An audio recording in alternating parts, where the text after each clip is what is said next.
Hey Gators and sports fans, get all your Gator talk, news, analysis, and opinions on the Pod Up with Matthews in the Morning podcast.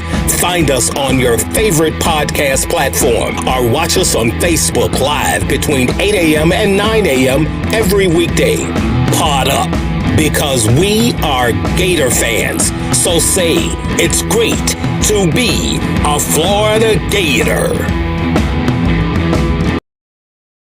Good morning. Welcome to a Tuesday edition of Pod Up with Matthews in the Morning from the Crime Prevention Security System Studios.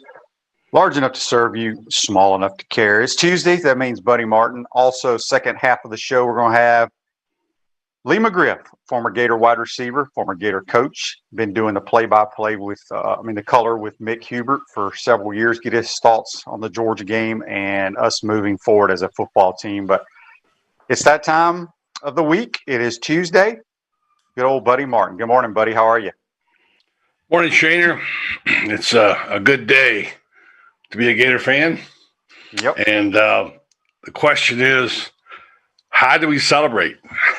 Well, hang on. Before we get into that, buddy, it's Masters Week. It is Masters Week. I see you said. Oh, the hell with Georgia. Georgia game is over, buddy. It's Masters Week. Except Augusta. That's in Georgia, too. So remember. That's right. Hell, it's a tradition unlike any other. I like it. That's good. Let's do that. Yeah. All right. Well, okay, real quick before we get in Georgia, who you picking to win the Masters? Gosh, the funny part about it was it just caught me by surprise after all these years of having it played in the spring. Now we go to November. Let me think on that just for a minute. All right. Do you see my background? All right, DeChambeau. Yeah, I know. I said I like your picture. Well, I don't know. That must be one of the par 3 holes on the par 3 course. Well, I can't see you're blocking it. Yeah, it's not one of the holes on the course because I've been there. I know that course. Yeah, I played that golf course. But it's I took about 4 pictures off of the Masters website because I just thought the colors of the trees and everything is phenomenal. I think it looks a little bit like 10 coming down the hill at 10. Yeah, because the bailout to the right is over there where Hogan always hit it. It's not 12, the famous par 3. No. So I have to think about where that one is. But to me right now, it looks like I've been to that place many times. And as you may or may not know, for many years, it was my favorite event of all. Oh, there's nothing like that place. No. I started going when I was a kid. I'll tell you, my first Masters, Ben Hogan shot 66 in his last good round. And that's how long ago that was. I was too young and stupid to realize how important that was. But man, I've seen some great ones, and I'll be watching it. I went to I think I counted 32 or 3 I went to all those years, and loved every minute of it. Yeah. All right. So now we got the Masters talk. Let's just talk Masters Day. What the heck? You took DeChambeau as your pick? I think so. Yeah. Okay, I'm taking Xander Schauffele. So you take him every major. He's a good player. He's due. He is. He hits it a long ways for a little guy. Has a great wedge game and putts well. So you got to putt well in Augusta. You have to putt well. And let me just tell you how that's changed real quick. This is how long ago when I started going. It was the people that picked the guy who could hit the par 5s. Oh, they couldn't. I'm telling you, let's decide what. I can take you the article to show you if these guys can get the ball in the par 5s, you're good. Now they hit wedges into them. Yeah, it's crazy. Like hole 15, it's driver wedge into a par 5. Yeah. All right, buddy. Big win over the Dogs. Yeah. Give me your thoughts. I got a bunch of them, and it was a significant game. We know that Dan Mullen had to win. Urban Meyer said last week on our podcast, don't forget, if I could just say, don't forget, Best Fridays in Football podcast every Friday with Urban Meyer, Terry Bradshaw. One day we'll be big enough to get Shane on, but he has an age I have to call. I'm holding out. I need more money, buddy. I know. Well, so I think, obviously, the obvious stuff is that, boy, what a resiliency.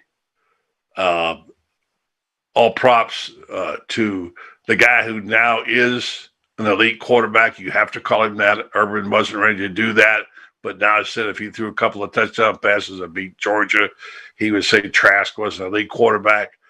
I loved how they held it together. Shane, what's it like when you're down 14-0 on the sideline trying to figure out what's going on here? How do we overcome it? Can we be patient, come back? And they do, and they tie the game. And then Trask throws a pick 6. every potential in the world there to fall apart, to give it up, to fall.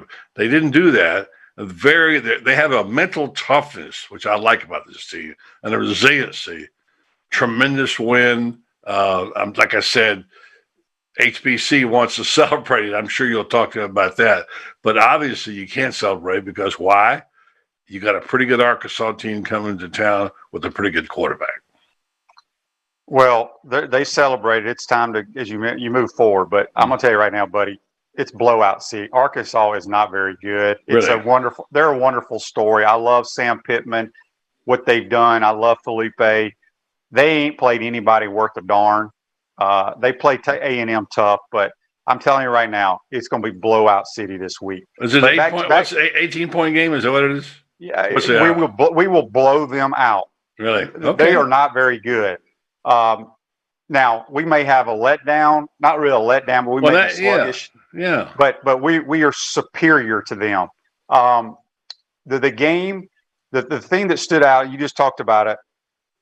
Falling behind 14-0. I can't tell you how my phone was blowing up.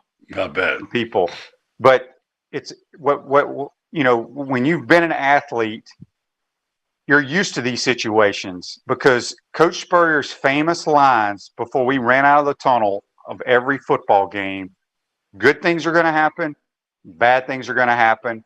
Just keep playing, and that's so true in every sporting event there is. Has anybody ever played a perfect game in football? No. Other than you're the only one I know of.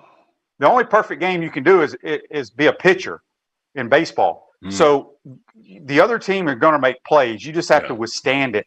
And exactly how you said, I thought the entire team, they didn't, start pouting, pointing fingers or anything. I think they knew that they had it was the best game plan Dan Mullen's had since he's been here. Really good.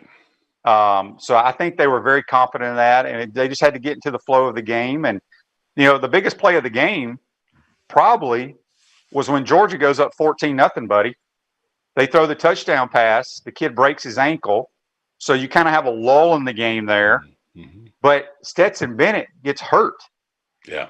He hurts his throwing shoulder, and he can't throw at all after that. So that was probably the biggest play of the game, in my opinion. Let's take that for a second and dissect it. Roll back the clock to last year when the same thing happened to Felipe Franks. He was knocked out. But a guy came in on the field number 11, and guess what happened? He picked it up. He played really good in that game. And he's played, 12-3 since that time? And why? Because he was ready when called upon. And one reason he was ready when called upon is the way they practice. I still say this. Brian Johnson, I talked to him about it last week.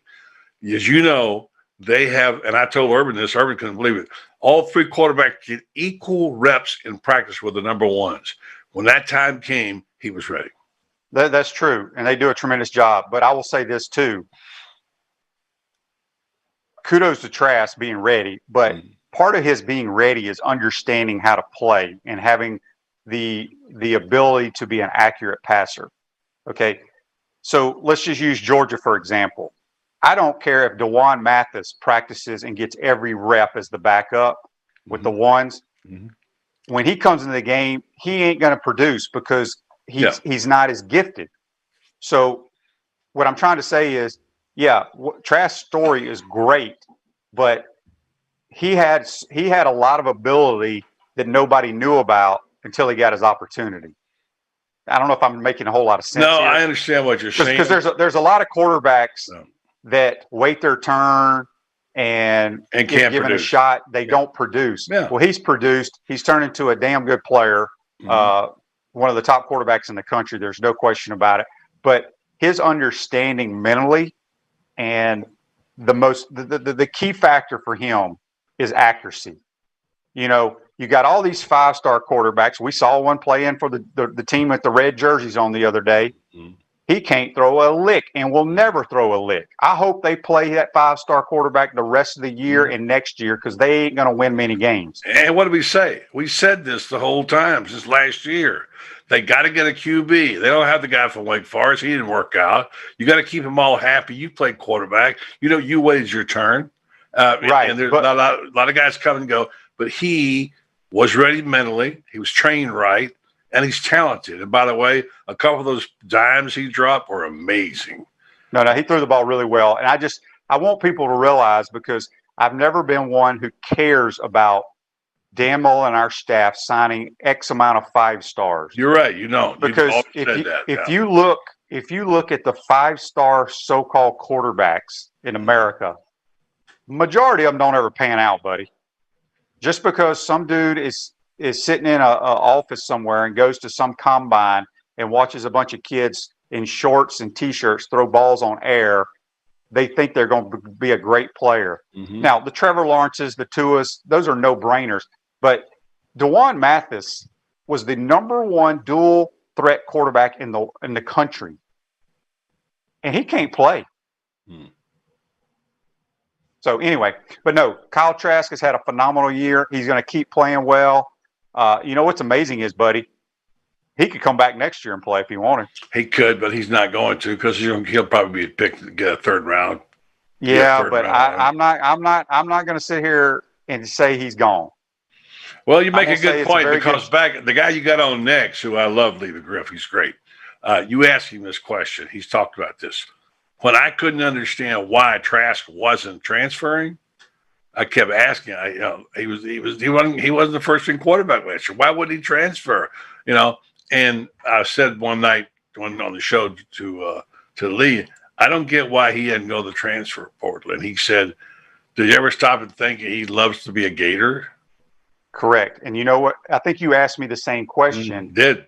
And here's what my answer was. Mm-hmm. Where was he going to go? He wasn't highly recruited. Yeah. He wasn't highly recruited. So when you only have another offer, was it Houston Baptist or Dallas Baptist? His other offer? I think it was Houston. It was one of those Baptist schools out there. Yeah. So my point is, if you haven't played, you had no offers coming out of high school, you can go in the transfer portal, but you're throwing away your scholarship that you already have. Yeah, that's true. And who's going to sign you? So, yes. Well, we don't know. He might have had opportunities. He might have had UCF or something. I mean, he might have had opportunities. Buddy, but back up. If nobody gave you a scholarship out of high school, what makes you think they're going to give you a scholarship when you haven't taken a snap in college? I would have had to walk on to Troy. That's the only offer I got. Right. That's what I'm saying, though. But so thank goodness he didn't have any other offers, because if he had, maybe he does go in the transfer portal and school X takes him. True. But I think he wanted to be a Gator. He graduated early, but I don't think he had any other opportunities out there. Could be. I'm giving the kid credit, though. I think he's a special young man. As a matter of fact, you know about this because you went through it, but I think he needs to be recognized for his loyalty and never giving up. And when called upon, he was ready, and he performed great. Now he's one of the top, at least 4 in the Heisman. They reluctantly put him in there, and he's probably not going to win it. But what a legacy he leaves behind, Shannon, just like you did. Yeah, I mean, the story's great. My concern is we need to enjoy while he's here, because we've had a long time till we had that drought, that stability at QB position. Yeah. And if he's gone next year, if he decides to go pro, we're going to have a different style of offense. We're not going to be throwing the ball a lot. We're going to be back to the ground and pound quarterback power stuff. Yeah. And I just want people to realize that. But I'm not 100% sure that he's leaving. Really? Interesting. No. That's an interesting concept, and I hope you're right. Yeah, we shall see. For our sake, if it's good for him to go, you ought to go. Well, that's true. The so-called experts, actually was flipping through the channels last night, and Mel Kiper, he has his top 5 quarterbacks. He wasn't one of the top 5. Yeah. Doesn't mean anything. I mean, there was 14 quarterbacks drafted my year. I was never drafted, and only 3 of us lasted more than 3 years. Yeah, that's a good stat. Yeah. It means nothing. But he's just going to have to wait and see how the season progresses. And if he wants to come back, that's the beauty about this whole year is they have opportunity to come back. Let me ask you a question. I asked Bradshaw last week about Trask. He called me up and said, "I'm doing Big Noon. I need to get some information." So I gave him all the information. I asked about Trask, and he watched him. He says, I like him, but he says, I don't think he's got a strong arm. I said, what? So I don't think he can make the strong. I said, I think he can. What do you think? Look, he doesn't have the quote NFL arm. He doesn't, but he's extremely accurate. And in my opinion, accuracy is way more important than arm strength. Mm-hmm. I guess the reason I say he doesn't have a great arm is for his size. You know, usually you can compare arm strength to the size of a guy. But can he make all the throws? Yes. But if you're comparing him to some of these guys that have cannons, like Felipe's got a cannon.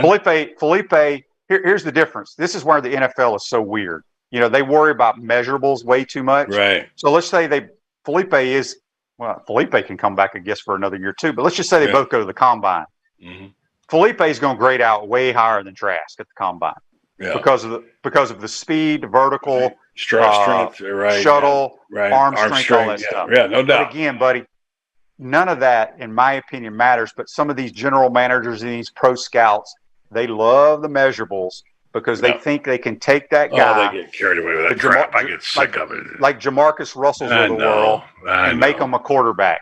They don't know more about it than we do, by the way. We know as much as they do. Yeah. Trask has what you can't teach. The smarts of football, anticipation and accuracy. And touch. And you ask your buddy Lee McGriff, the first time he saw Trask throw that touchdown pass, post route, I think what game it was, like second or third game. McGriff was broadcasting. I happened to hear him, and he throws the ball complete touchdown. Who was it? Was it one of the four receivers? He caught it, and on the air, Lee blurted out, "Man, what I wouldn't give to catch a ball like that." Now there's a receiver talking about it, how much he loved. And he's always said that, even when he wasn't playing, he loves the way that it's such a catchable ball. And you know, Coach Spurrier talked about it. You had a catchable ball, you know? Well, Trask is as close to a Spurrier era quarterback that we've had. Good point. I mean, he all of Spurrier's quarterbacks were extremely accurate, could anticipate and had great touch, knew all the different types of throws. That's what Trask does. Yeah. And those are things that you really can't teach. We got a Facebook Live here brought to you by Meldon Law, the only official law firm partner of the Florida Gators. Trey wants to know, he's asking, you don't think Emory Jones will be a good passer? No, not compared to Trask. Trask is an elite passer. Emory is one of those, he's going to make some good throws, and then he's going to make some throws that you go, good gracious, why did he do that? Very talented kid, can improve throwing, but different type of quarterback. Going to be an RPO offense. Yes, it'll be a different offense, no question about it. Buddy, real quick, before I ask you the next question, at Chris Doring Mortgage, they do mortgage lending right, helping home buyers throughout Gainesville and North Central Florida. Call Chris Doring Mortgage today at 352-244-0840. So we text a little bit before the show. Offensive line, Hevesey's done a tremendous job with these guys. Yeah. Clean pocket. I mean, you know, all the garbage and all the complaining and all the whining. Not great run blocking, but they did pretty well. I think the first drive, they ran the ball for 46 yards on the first drive. The blocking, I always like to say there's two types of line. There's the ones that go forward and the ones that dance backwards. The ones that dance backwards to pass protect are always great running offensive lines. I think this is pretty good. Hevesey has done a good job, man. The left tackle playing really well right now. And then to get Braun on the bench and play 40 snaps out of nowhere, you know, and you got to give that up to the coaches. They did really well, and Trask can get a lot of number one defense. Didn't really get to him that much. No, because he helps the offensive line. He knows where to go with the football, knows when to throw it away. Now, a couple times he kind of got a little shaky there and got fortunate, but we all make those kind of decisions. But like I said, I thought it was in Dan's 3 years here, he and his staff put together the best plan. You could tell that they really scouted Georgia probably all summer long during COVID. I mean, they knew from how they lined up. I mean, we had some formations where we were 4 receivers to one side, no receivers to the other. We'd shift a guy over and then motion. And with Georgia, play some very complex stuff on the back end, a lot of combo coverages. And so When we moved it from a 4-0 formation to now you're in 3-1, it changes the underneath guy's reads. Now you motion another guy, changes reads again, and then you're picking guys, and wheel routes are wide open. Why? I mean, that was amazing. Yeah, well, they ran the little pick play where our receiver did his responsibility. He knew he wasn't going to get the football, but go in there, get in the way of the guy that's supposed to be covering the back, and our backs were free releasing. Now, Georgia made an adjustment at halftime. Those defensive ends were knocking the crap out of our running backs when they tried to free release, and they couldn't get out. But it was just a great game plan that Brian Johnson, Mullen, Hevesy, Billy Gonzalez, they put together. It was phenomenal. Let me ask you about the execution, though. I mean, Trask laid that ball right in there, and those guys, Malik and Naquan and Pierce. So you got Damian Pierce. They were great throws. Ran good routes. Great throws. They were great throws, but Trask will tell you those are easy throws. What impressed me was the running backs catching the football. That's my point. Yeah, that's exactly my point. Running backs aren't receivers ordinarily. And LaMichael Pirine did that last year a lot. They got three guys who can catch the ball, and Trask puts a little rainbow on that touchline thing. And, man, it's tough to stop when when they turn their backs, all of a sudden that back has got that ball and he's gone 30 yards on them. Yeah, I mean, we completed, I thought I saw it. It was like almost 190-something yards to the running backs. Yeah, Malik Davis had 100. Yeah. Buddy, your thoughts on the defense? Well, I'd be a little concerned. Why? I don't like what's happening in the back end. There were some guys wide open there. Okay, well, hang on. We just sat here and we talked about the great job Dan Mullen got guys open, right? Mm-hmm. Okay, well, Kirby and them have tape. They sit around the office till 4 a.m. and they draw out some plays to get guys open too. So remember, there's a weakness to every defense. If there was the perfect defense, everybody run it on every play. So you got to give them credit sometimes. They're going to get some people open. I mean, the first play of the game was a prime example of them out scheming us. That was coaching. So we have to sometimes give the other team credit when they get people open, just like we give our coaches credit. I give them credit, but the back end has not been good recently. And, I saw Marco pop back up in there later on in the game, and he made a couple of plays. I like to have ball hawks back there, guys who played the ball, And there were 3 times I counted where if the ball was delivered on time, it's probably going to be 6 points. But the quarterbacks couldn't get it. Now, some people will say, well, they had pressure. Well, they didn't have that much pressure. DeJuan Mathis is not going to beat you deep. Felipe Franks can get that ball deep. I just have a feeling about that. They got to fix the back end. The safety play has not been great. Well, safety, we knew that was going to be an issue, but I still think we got really good corners. I think this week is blowout city. I really do. Really? Here's why I don't think that. You know this. The most dangerous time for a team is right after a big win. I agree. But if you have good leadership at the quarterback position, which we do, and you have good playmaking, we will be fine. Arkansas has been a tremendous story. They don't have great talent there right now. Sam Pittman took over a disaster and has done it. He should be the coach of the year if they don't win another game. He's out with COVID. He's not there. Correct. But they got Barry Odom, who's been a long-time head coach. Right. But Sam Pittman still should be the head coach, the coach of the year. I don't argue that point. I think you're right. I just don't like ask Coach Spurrier about this. So, it's a dangerous time for Arkansas. For the Arkansas, it's one of 2 games that worry me. Down the line. Well, and I'm going to let Buddy worry about it. I ain't worried about it because, I think Felipe is going to come in here and try to make a lot of plays. We'll get a couple picks. But I think we roll this week for sure because Arkansas is not real potent on offense.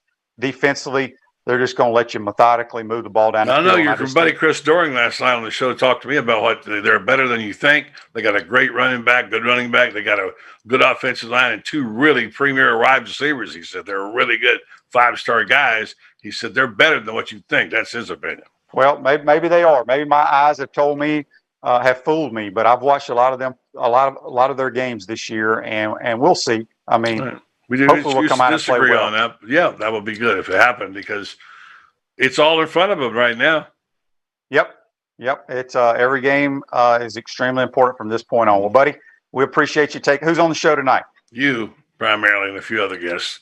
Okay. We're going to bring it. You got to be the star. You got to lift us up and get us through it. All right. All right, buddy. Appreciate it, my man. Thanks, Shane. Yep. At Center State Bank, we put business first. We are the largest community bank in the state of Florida and understand that small businesses need a community business partner that they can rely on. Center State has 5 convenient Alachua County locations to serve you better.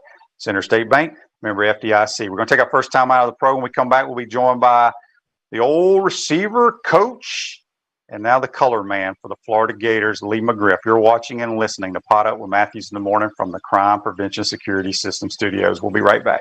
This is Shane Matthews. Thank you for listening to Pot Up with Matthews in the Morning. You can also check me out on Inside the Huddle with Steve Russell and the head ball coach, Steve Spurrier. Tune in every Tuesday during football season on WRUF 98.1 FM, 8:50 a.m. at 10 o'clock in the morning, or find us on your favorite podcast platform. We want to take this moment to thank all our sponsors who keep the show going and pay the bills. Our gridiron sponsors are Crime Prevention Security Systems, large enough to serve you, small enough to care. Titan MRI, Gainesville's only locally owned and operated MRI facility. Meldon Law, where you matter most. Peachland Dental, Gator Nation's first choice for dentistry in Port Charlotte. Celebration Point Town Center. Center State Bank. Chris Doring Mortgage. Some of our touchdown sponsors are Campus USA Credit Union. Adams Ribs. Doreen Wiebe, Realtor, Caldwell Banker MM Parish. Gator Dominoes, Celebrate Primary Care, Davis Gainesville Chevrolet, Miapa Latin Cafe, Rap Spot, Okido America, Gators Dockside, Radware for all your promotional needs, Style Cuts, Ironwood Golf Course, TB Financial, Meadowbrook Golf Course, Dar Shakow Insurance.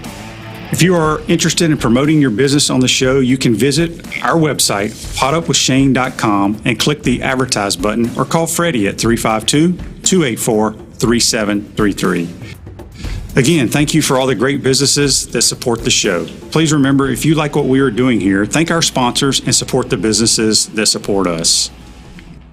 Welcome back to this Tuesday edition of Pot Up with Matthews in the Morning from the Crime Prevention Security System Studios. Celebration Points, where the Gators come to celebrate with premium brands like Bass Pro Shop, Tommy Hilfiger, Hotel Indigo, Nike, Skechers, Sushi Hana, and coming spring of 2021, HBC's new restaurant, Spurrier's Gridiron Grill and Visors Rooftop Bar. We will see you at Celebration Point, where the Gators come to celebrate. We're now going to go back to the Titan MR hotline, and we're joined by Lee McGriff, former Gator wide receiver, Gator coach, and now the color man with Mick Hubert. Good morning, Lee. How are you? Good, Shane. Good to be with you. Yep. Well, Lee, we had you on way back during COVID in the summertime, but now we can talk some football. Obviously, anytime you beat the Georgia Bulldogs, it's a good day, good week, good year. Just give me your thoughts on the game Saturday against Georgia. Well, probably like you, I remain concerned about our defense. I think our offense is really good. I think Kyle Trask is the glue. I think he is an exceptional player. I really enjoy watching him work, and I really enjoy watching this offense. Our kicking game's good. And I know Coach Mullen continues to express some concerns about special teams, but this is a good team, and it just feels like to me, if the defense could just be good, not even great, this team can win out. Now, I'm not taking us to the end of the road again in the championship game. I'm saying can win out the rest of the season, and they may be able to do it anyway. But the defense keeps me on pins and needles. Yeah, well, I think when you look at the regular season schedule from here on out, we should be favored in every game, and we're better than every team. And I think offensively, we're going to be so potent that those other teams can't keep up. You've been a Kyle Trask fan for many, many years. And, it's interesting. I had Buddy Martin on, and, everybody talks about, what a great story Kyle is, which we all agree. We're fortunate that he stayed here. And my son's one of his closest friends. But I've always said, he only had, I think, the Florida offer and it was either Dallas Baptist or Houston Baptist, one of those little schools out there. And so people are saying, well, it's great that he didn't go into the transfer portal. Well, I think he wanted to be a Gator. He wanted to graduate, which he already did. But I think he's smart enough to realize this is the only offer I had coming out of high school. I haven't played. If I go in the transfer portal, I'm giving up a scholarship. Who's going to take me? And he just kind of fell in Dan Mullen and Brian Johnson's lap, man, because if Felipe doesn't get hurt, we may never have known about Kyle Trask. Shane, I totally agree with everything you said. I had the same reaction about people saying, we're lucky he didn't transfer. He was virtually a walk-on that got one of the last scholarships, and obviously he deserved it. But, I believe to this day, if Felipe stays, doesn't get hurt, Kyle Trask never gets this opportunity. And he just kicked down the door. And, in the previous year, in 2018, when he got a shot here or there, he shined there too. Right. But it didn't. He broke his foot. And so he's never gone on that field where he didn't perform, but the door wasn't going to open until the Red Sea parted for him, and he just took it over and never let it go. You've called a lot of Gator games. You took a little break when Trav was playing, but he reminds me of a Spurrier era quarterback. Not great mobility, but tremendous decision-making, knowing where to go with the football, but accuracy, knowing all the different throws. We see so many great quarterbacks or these 5-stars that come in here and they got one pitch and one pitch only, the fastball. They don't know how to put arc on the ball, drop it in, things like that. Would you say that he is the one guy, I guess since Coach Spurrier left, the only quarterback that kind of fits what he did when he was the coach here? Absolutely. And I know you're being polite asking me this because I'm a guest on your show, but nobody understands what you just said better than you about touch and timing. That's you were very gifted with that, and so was Kyle. And you can, like Coach Spurrier did with you or Danny or other guys, teach about letting the ball go and anticipation, all that. But Shane, that is as big a gift as somebody running fast or being big and strong. It's a gift. If it's not there, you really can't get it there. And Kyle's had that. I saw it. I honestly did. I about jumped out of my skin the very first spring practice he had before his freshman year. It was uncanny, his sense of timing and throwing the ball to an open receiver. And I also noticed they caught him because just like you, he throws a catchable ball. I mean, some of the catches that are made, they're great catches. But as you know, if somebody, I'm trying to beat Felipe up, Felipe makes that same throw, they may not catch that ball because of the velocity on it and the lack of touch. So he's extraordinary. And yes, I don't know how you do better than he's doing now, but he would have been a star in Coach Spurrier's time. Yeah. Refresh your vehicle and your brand with a vehicle wrap from Wrap Spot. November is your lucky month at Wrap Spot. Mention promo code Shane and receive 13% off your vehicle wrap. We're speaking with Lee McGriff here on the Titan MR hotline. Lee, would you, I've said this after watching the Georgia game. I thought it was Dan Mullen and the offensive staff's best plan they've ever put together since they've been here. You agree with that? Yeah, the wheel route was genius. They ate him alive with the wheel route. I was getting so excited about it. And in the name of Coach Spurrier, the first few wheel routes they ran, Georgia was kind of lost. They didn't hardly know where those guys were. And there were some great catches made. I thought Malik Davis in particular was fantastic. And I actually said during the broadcast that I'm not so sure, not that they'll do it, but I'm about to be convinced that Malik Davis could be moved to wide receiver next year if they want to think about it, because his ball skills are exceptional for a running back. And obviously he runs well. But yes, I thought it was a great plan. Yeah, it really was. Talk a little bit about the receivers, what you've seen. That's the position you played. I mean, we got a lot of weapons. Billy does they rotate the receivers every series. The ones go the first series, the twos go the second series. Just what you've seen from the receivers so far this year.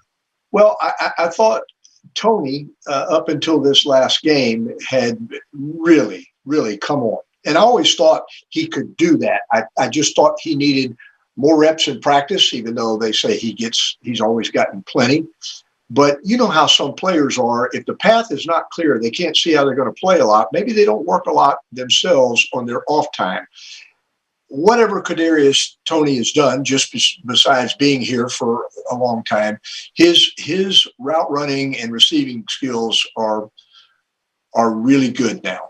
We all know he can run with the ball. He's magical. He struggled last week. So he's come on.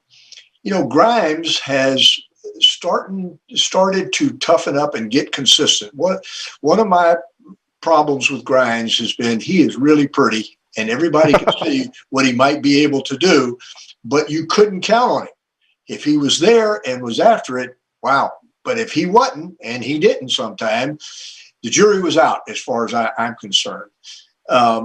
So, you know, he's done well. Shorter has come on, getting more consistent. And, you know, Copeland is in that inconsistent category. I'm concerned about Henderson. I know he can run fast, but there's been a couple of balls and even some routes. I think I couldn't tell. Maybe you have an opinion. One of the almost interceptions by Kyle Trask, either Tony or Henderson quit their route. Because I think Kyle threw it in there and they didn't go in there and almost got picked off. So they've been good. Obviously, Pitts has been spectacular. And, you know, he's a guy that everybody could see his immense talent. But what you see now is a guy that he's a fighter. He battles for the ball. He's intense and he's consistent now. So this is a really good group of receivers. You know, I think Whittemore, he gives consistent effort. He seems to know what to do consistently. I think he's going to be just fine. And so, you know, I think what I saw, because, you know, till you see exactly what the play is they've drawn up, I thought there were a few times that the wide receivers in particular almost got Kyle in trouble. You know, shallow drag by, I think it was Copeland one time. He turns up instead of stays level, almost gets it picked off. But Billy Gonzalez, he is so consistent teaching those guys and demanding that they play. They played really well so far. They'll get better. Yeah, I agree with that. So let's talk about Kyle Pitts. Obviously, just a freak athlete, the way he can run. His ball skills and body control are just outstanding. Have you seen anybody like him in all the years that you've played ball and covered ball? No. And again, like so many players that are ultra gifted growing up, he concerned me prior to this year. At times they'd put him out wide and he'd get bumped. I'm old school, bump or man coverage or press coverage. And they'd get under his shoulder pads and ride him and he'd just kind of give in to it. You know, he would do some things like that. Or maybe there was a ball that wasn't thrown so well and he might not go after it. He's matured. You don't bump him. He will beat you up. He'll go deep. His ball skills are great. And he is going to throw his body, whether he has to dive or turn or get hit or whatever. He has awakened, and that immense talent has now come together with an intense, tough player. And it's amazing. No, yeah, I've not seen anybody quite like him. Yeah, we got a a text here on the Titan Tomorrow text line for you, Lee. Comes from Ryan. He says, comments for Mr. McGriff. I've always appreciated Lee's honest analysis, and I know as a former wide receiver, nothing irks him more than a guy not laying out for a ball, such as the Georgia kid streaking wide open this past Saturday. Why do you think so many guys aren't willing to lay out anymore? Then he says, I still remember some 5 years ago when Lee was on with Steve Russell following a spring practice, and he was raving about Kyle Trask. It took a while to get there, but so glad to see his initial take has come to fruition for Kyle and the Gator Nation. Back to his question, why do you not see receivers lay out for the ball, you think? You know, it's a good question. Partly because nobody demands that they do it. Now, I've never understood it. Of course, when you look like me and you're playing, you better go get every ball you can and throw your body around, because the coaches look at you and say, you can't play anyway. So you got to go make those catches. But when I was coaching, I was fanatic about it, and I still am. How do you make a great catch on a perfectly thrown ball? You don't make great catches doing that. And I know from all the guys I've coached and watched or whatever, those great catches come when you go after a ball that you don't even know if you can get to it. You lay out and go get it, and you come up with it. It should be a matter of habit. I think some of these guys are soft and they play pretty, talking about wide receivers. And I also think there's coaches that, well, don't do that. You might hurt your shoulder. Well, get in the weight room and do some drills and hit the ground on a regular basis, and your shoulders will be fine. Go get it. It does drive me crazy. And he's right. I did call out the Georgia receiver, even though he's not our guy. That's how much it bothers me when I see a guy that's got a chance to go get the ball. He didn't. And he actually hurt Stetson Bennett. There was a few times those receivers hurt Stetson Bennett. You know better than I, Shane. But I thought Stetson Bennett was playing okay early, and I think he probably started pressing because those guys were either dropping the ball or not going to get it for him. And then he kind of came unglued. But anyway, yeah, I think that, and which is what's wonderful about watching Pitts. My gosh, this great big ultra talented kid, he's diving and going after everything. And look what happens. Yeah. I think Stetson was throwing the ball well early. You know, he threw the touchdown to go up 14-0, but on that touchdown pass, he got hit right on his throwing shoulder. He did. And he wasn't the same after that. We got another text on the Titan MR text line from Gary. He wants to know, will Arkansas have inside information from Felipe? Will that be an issue? I mean, here's the thing. You know, I heard somebody ask this the other day, or maybe it was yesterday when I was on Steve Russell's show. Somebody asked us, with Felipe knowing our signals, our calls, you know, with Kyle, he walks up, we're no huddle the whole time. The signals go to each position group, and then he tells the line what to do. Felipe can go in there and tell them all this stuff, but within the couple of seconds, there's no way they can relay that and get it communicated defensively. Would you agree with that? I would, Shane. Plus, they have to cover him anyway.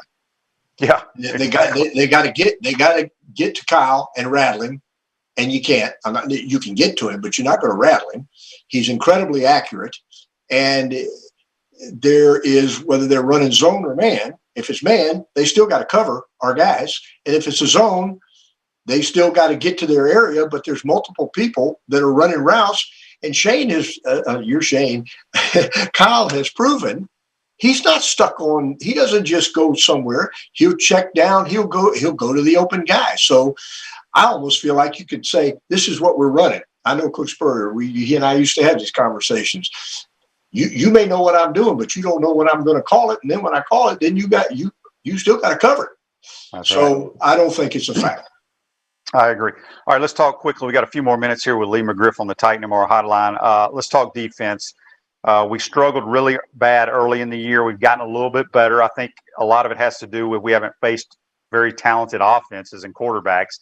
But with Kyrie Campbell coming back, I guess, against Missouri, he brought a big physical presence, a lot of experience. Guys got to kind of move back to their original positions. Do you think that helped our defense? I do. I think it helped. I don't think it was, completely transitioned to us being not very good to good, but I think he's helped. I'm still concerned about our run defense and our front. I mean, look, play number 1 with Georgia, and I am concerned about this Arkansas game. We should beat Arkansas, but Arkansas knows how to run the ball. Yeah, and I think they're going to commit to running the ball. And it was interesting that Georgia went away from that. But I'm concerned, and I'm no expert on playing, the defensive line, but I've been in enough staff meetings and watch enough tape to know, sometimes our guys, they don't take their responsibility. They turn their shoulders. They open holes just by their poor technique. And it seems to happen a lot. Then we go stretches where, okay, look at us. We're rock solid and those things improve, but we're inconsistent. So I think we're going to really be tested by Arkansas running the ball. Yeah, it's interesting. I said at the beginning of the year when I got to watch the two scrimmages, the parents got to come. I was concerned about our defensive line and people running the football. I just don't. I know Kyrie's a big dude, but just when I look at our defensive line, I don't look at a big SEC defensive line. We look undersized, and it concerns me. And I think that's the only way Arkansas can stay in this game is keep us off the field, run the football. Felipe hit a couple of deep balls, but yeah, the run game concerns me a little bit. Yeah, and I think that's part what Arkansas does, which is, really good football. The way the style of play fits Felipe. They're not asking him to read everything and throw it every down. They're going to run the ball, play action, let him make throws. He's doing really well, but they start with the run. And I am concerned. And, if you're not overwhelming physically, you better have great technique. And I'm not saying these coaches can't coach because we've seen some great defenses with Grantham and his staff. But something's off. And I do see poor technique at time. And I'm concerned about the linebackers as well. They are not consistent either. So we keep dodging these bullets, thank goodness. And the offense is played so well. But again, I go into this game concerned that Arkansas will be more consistent and more committed to this running game and burn the clock and maybe run well. Yeah, I mean that's what their plan is going to be because they've beaten both the Mississippi schools who are very, very good on offense supposedly, and they played that 3-man front, drop 8, make you methodically drive down the field. That's probably what they're going to try to do against our offense. Real quick before we let you go, are you traveling now? Because I know early in the year you and Mick were doing it out of WRUF. How weird was that calling the game not being there? It was different, but we're kind of getting used to it. And, the judge and the jury are the people listening to the broadcast, but it feels like we're able to do a pretty good job. I mean, probably like you, I like to look at the secondary right out of the chute and see where everybody is. And it's limited off the screen that we're watching. But at the same time, we seem to be able to do okay with our broadcast. And one thing is for sure, and when the siren went off, it's after the Texas A&M game, everybody's quarantined that was on that airplane. We'd have been on that airplane. Right. And I assume we would. I don't know if they'll take us or not. But, Mick and I have just talked. The only way to be sure we can do these broadcasts is to be smart about it and not get in compromised position, whether it's going through airports or on the team travel. So we're kind of resigned to be in Weimer Hall. I have to tell you, though, Shane, in all honesty, it's not all bad when that game's over. You walk right out on the campus. It's empty and nice, and you get in your car and you're home in 10 or 15 minutes instead of taking that late flight back with the team. It's kind of nice. I hear you. So did y'all not even go to Jacksonville? Y'all did it on campus? No, that's right. We talked about that one. We didn't go to Jacksonville either. Wow, that's awesome. So that's y'all's plan, I guess, for the rest of the year? I think it is. I mean, I'm not the general of this, and Mick makes the final decision. But I think as well as it's gone, I think Mick is committed. I'm fine with it that we're doing the away games from Weimer Hall. Now, is Cardozo and are they doing their pregame show and stuff? They are. But they wanted to go to Jacksonville. Of course, Tate Casey lives in right. Jacksonville, and Jeff wanted to go over there. But we had some problems getting Tate on there. The whole mechanical part of that, it didn't go so well. But they went over there. But, Shane, and I know you've got a time issue here, but the environment, part of why you want to be there, yes, to see, but it's to be a part of the environment. The environment's not the normal environment. Yeah. With the lack of fans and all of that. And so, I haven't talked to Tate since the game's been over, but you couldn't feel like, man, Tate's in the middle of this thing, because the fans aren't there. Speaking of that, if everything, we feel like we're going to go to Atlanta. And can you imagine Florida there 9-1 playing a 10-0 Alabama for the SEC title for a spot in the 14 playoff? And there's no other atmosphere in all of sports like the SEC championship game. I said it many times. I've been to Final Fours. I've been to national championship games. I've been to Super Bowls. The pregame festivities, just the intensity of that game, there's nothing like it. And it's not going to be a normal year. And, man, would that be a game for the ages. I know it. You're right. But don't you agree as a player, you miss that. That's too bad it's not there, but you're playing. Yeah, no doubt. You're in it, and the competition is just as real. Absolutely. Well, Lee, we appreciate you taking the time to join us today, my man. You and Mick continue doing what y'all do, so y'all stay safe, and we'll talk to you as the year progresses. Okay, Shane. Enjoyed it. Thanks. Yep. That's Lee McGriff. Join us on the Titan More Hotline. We're going to take our second time out of the program and come back and wrap this show up.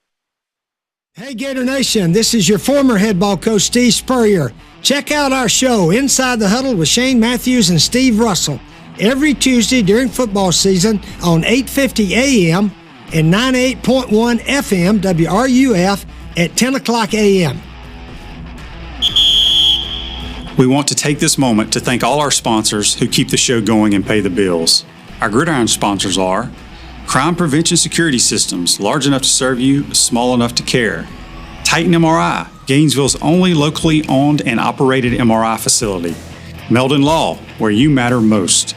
Peachland Dental, Gator Nation's first choice for dentistry in Port Charlotte. Celebration Point Town Center, Center State Bank, Chris Doring Mortgage. Some of our touchdown sponsors are Pomodoro Cafe, Big Mills Cheesesteaks, MB Listing, Cornerstone Financial, McDonald's Gainesville, My IT Masters, Gainesville Neon and Signs, 84 Lumber, Tropical Smoothie, Chick-fil-A on Archer Road, Aver and Smith Personal Injury Attorneys, Orange Theory Fitness, PRP Regeneration Specialist, and Dowling Signs. If you are interested in promoting your business on the show, you can visit our website, potupwithshane.com, and click the Advertise button or call Freddie at 352-284-3733. Again, thank you for all the great businesses that support the show. Please remember, if you like what we are doing here, thank our sponsors and support the businesses that support us.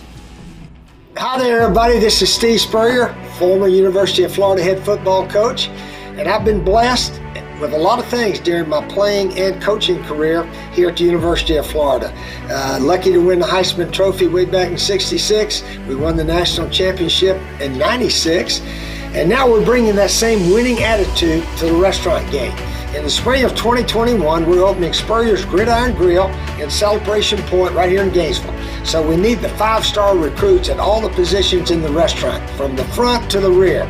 So if you think you got what it takes to make the cut and work for us, I invite you to have a one-on-one meeting and greet with our management team on Wednesday, November 11th at Hotel Indigo at Celebration Point. Learn all about our job opportunities with the restaurant. Now let me make this clear. We're only looking for the best of the best. So if you love your job and you love the restaurant business and want to be part of the most elite team here in Gainesville, then we want you to come and learn more about this experience. With your help and the best food, drinks, and services, we'll make Spurrier's Restaurant the envy of the Bulldogs, the Seminoles, the Vols, and everybody. So we look forward to seeing you November 11th, and we plan to meet at Hotel Indigo at Celebration Point. So go to SpurrierDraft.com, fill out the application, and we'll see you then. Take care and go Gators.